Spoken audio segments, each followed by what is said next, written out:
So this morning in our series of Life Lessons, we're exploring the concept of wealth, and we're talking beyond our money.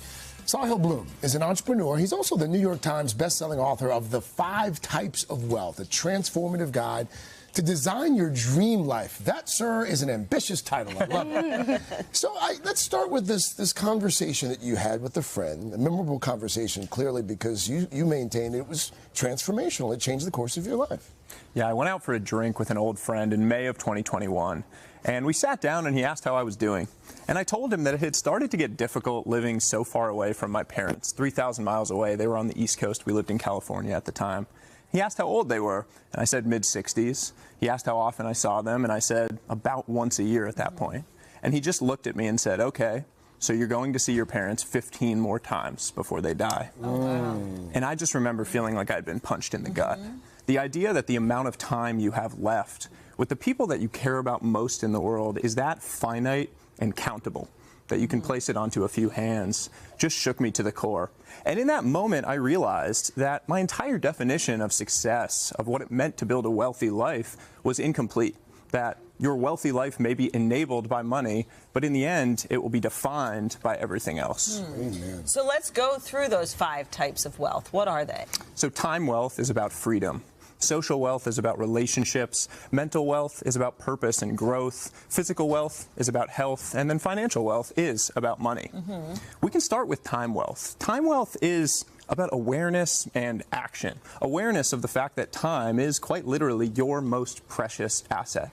95% of the time you have with your children is over by the time they turn 18 years old. Oh, so many of us, as you write in the book, sort of wear our busyness like a badge of honor. And you say that's actually like the wrong approach to maximizing your time.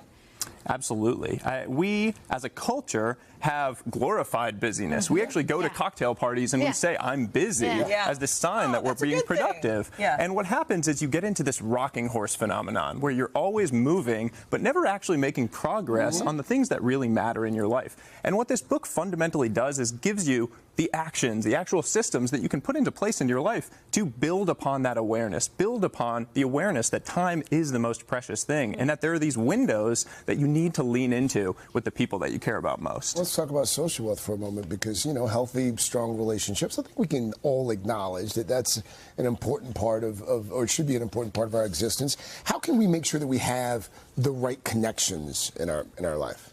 We need to lean into a mindset shift. And that mindset shift is to recognize that investments in your relationships are the single most important investment that you can make. And you mean all kinds of relationships, romantic relationships, friendships? All of them. Absolutely. Across the board. The recognition there is that we know that putting a little bit of money away today is a good thing because it will compound into our future. It'll grow.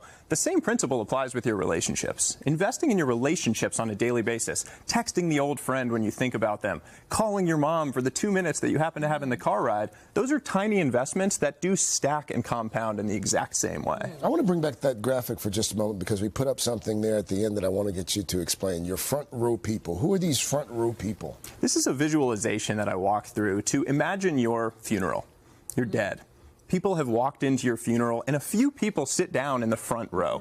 Who are those people that occupy that special place in your world? And are you cherishing them? Are you investing in those relationships, letting them know how special they are in your life, and being that front row person to someone else? I think I'd be like towards the front. For me?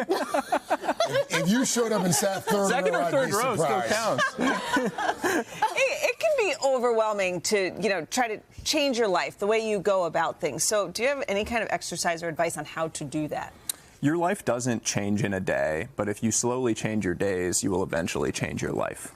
Tiny actions are what create the momentum to actually go and create these enormous changes. So just start small. Just do one tiny thing today. I mentioned it with relationships. When you think something nice about someone, just let them know right then and there. That inspiration is perishable. So send the text, make the phone call, do the tiny thing today, and it'll compound into your future. Thank you, Sahil. So great. That was fantastic. Hey, thanks for watching. And don't forget, you can catch the Today Show every morning on NBC or take Today when you're on the go. Just follow the Today podcast on Apple Podcasts, Spotify, or wherever you listen.